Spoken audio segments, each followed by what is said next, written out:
Early morning fears. The fear factor. You can face your fears or you can run from your fears. It's your choice. Hello, y'all. I'm Diana Brienne. Well, what am I talking about today? Well, I have talked about fear, the topic of fear, unhealthy fears before. You know, fear is used to protect us. And it's designed to protect us. So healthy fear is. If a bear is charging at you through the woods, then you want to get out of its way. That's used healthy. But most fears are not healthy. Most fears are not used like that with most people. Most fears are kind of taken out of context, so to speak, and they're used in a way that doesn't help you to live your best life. It doesn't protect you in any way. And many people have a lot of different kinds of fears. Recently, I was talking to a couple different women and men too, how they are dealing with fears in their own life, in their own lives. You know, I think sometimes as we get older, fears can compound themselves if we've had a lot of fears when we were younger as well. I knew one woman who every morning that she would wake up with a lot of fear, and she would cover her head up with a blanket. And then finally, after an hour or two, she would get up and she would get moving, and then she was okay. And this went on quite a bit of her life. And I think sometimes fears need some professional help. And then sometimes people can just work through their unhealthy fears themselves. I think we've all had some unhealthy fears at one point or another in our lives. To me, an unhealthy fear would be one such as standing up in front of an audience and fearing that someone's going to make fun of me because I'm standing up there, or making a YouTube video.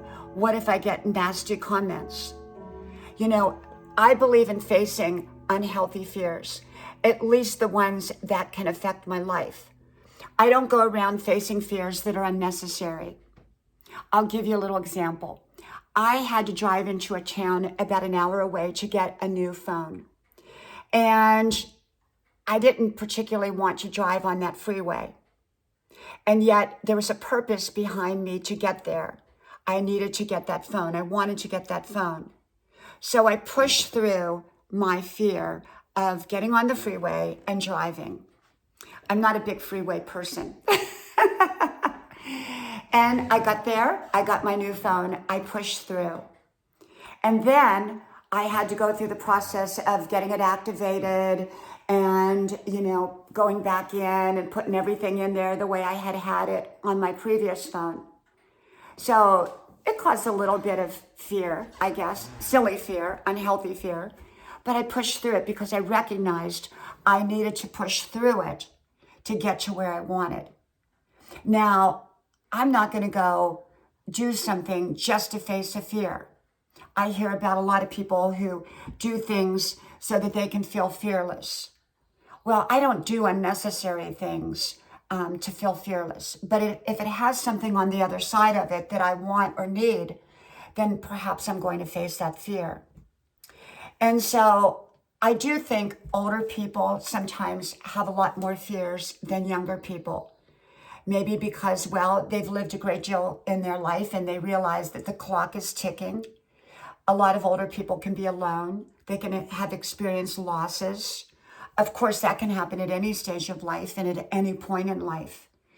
And so fears, are an interesting topic because, some people have them and some people don't have as many of them. And I do understand people who have fears, because I've known people who had a lot of fears, and it controlled their decisions and it controlled their lives, and it held them back from living their best life. And a lot of it was based on previous experiences, traumatic experiences that they had experienced, traumas.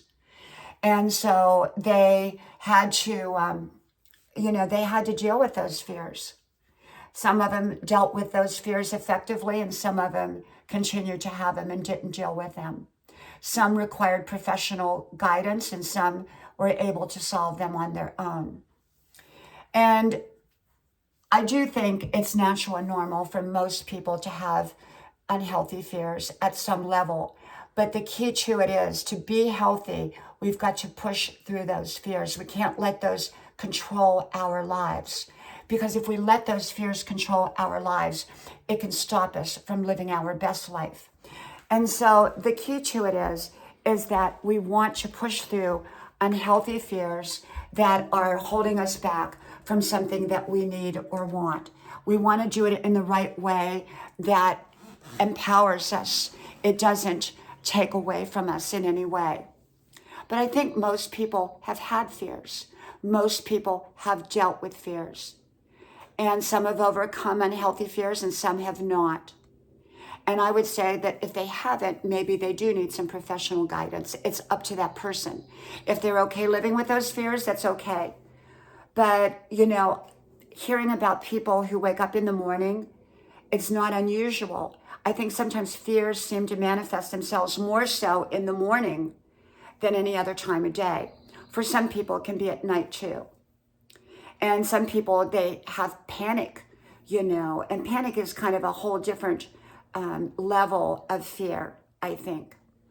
And so I think fears really can hold us back, or we can let them push us forward, depending upon how we use that fear in our life, in our lives. And so I find fear to be an interesting topic. I call myself a fear fighter. I fight my own fears that are holding me back from living my best life. I make smart choices and smart decisions. Fearless living is not stupid living. Fearless living does not make stupid choices. It makes calculated, smart choices. Okay, it does. It makes calculated, smart choices.